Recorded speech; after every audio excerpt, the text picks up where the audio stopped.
எவ்வளவோ ஆறுகளை தூய்மைப்படுத்துகிறேன். தாமிரபரணி ஆறு தூய்மைப்படுத்துகிறேன், காவேரி பட்டுகிறேன், தென்பெண்ணை ஆற்றை பாட்டுகிறேன்.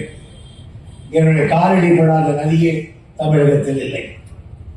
இவ்வளவுக்கு நம்ம ஊரில் பண்ணலாமே நினைத்தோம். என்னை அழைத்து வந்து சில வீடுகளைத்தான் இடிக்கிறார் அந்தகுமார்.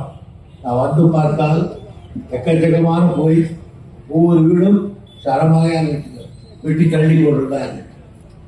இது இவ்வளவு கஷ்டப்படுகிறார்கள், இது ஏதாவது மக்கள் புரட்சி போகிறார்கள் என்று பயந்தேன்.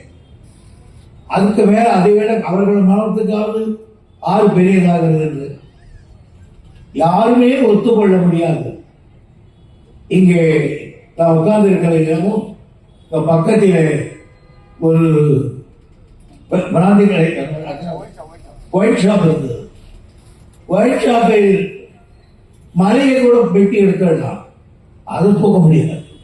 ஆனால் நம்முடைய அம்மையார் அழைத்தவர்கள் நாங்கள் திருப்பி திருப்பி கேட்டு கடைசியவே அவரும் பொறுமை இழந்து அந்த ஒயிட் ஷாப்பை தூக்கி வேறு வைத்தார்.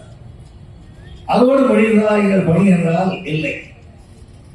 அது பக்கத்தில் மதிப்புக்குரிய அண்ணன் எம்ஜிஆருடைய சிலை, அந்த அம்மாவது முதலமைச்சர் இருந்த ஜெயலலிதாவுடைய சிலை, இவையெல்லாம் வைத்து விட்டிருந்தார்கள்.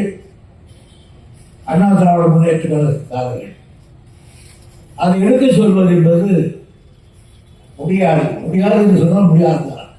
ஆனால் நந்தகுமார் அவர்கள் அவர்களை மெதுவாக அணுகி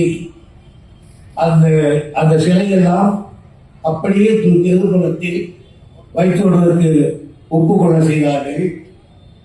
நான் வாழ்நாளில் ஒரு அண்ணா திராவிட முன்னேற்ற குடியாற்றில் இருக்கிற நண்பர்களை போல் பெருந்தன்மை வாய்ந்தவர்கள் யாரும் இருக்க முடியாது என்று அவருக்கு மனமார்ந்த நன்றி வாழ்த்தை தெரிவித்துக் கொள்கிறேன். சமுதாயத்தில் கட்சி இருக்கலாம், தலைமை இருக்கலாம், கொள்கை இருக்கலாம், எல்லாம் இருக்கலாம் ஒவ்வொருத்தருக்கும். ஆனால் பொதுப்பணி செய்கிறது அது கட்சிக்கு அப்பாற்பட்டது என்கிற எண்ணம் இருந்தால் அது ஒத்துக்கொள்வார்கள்.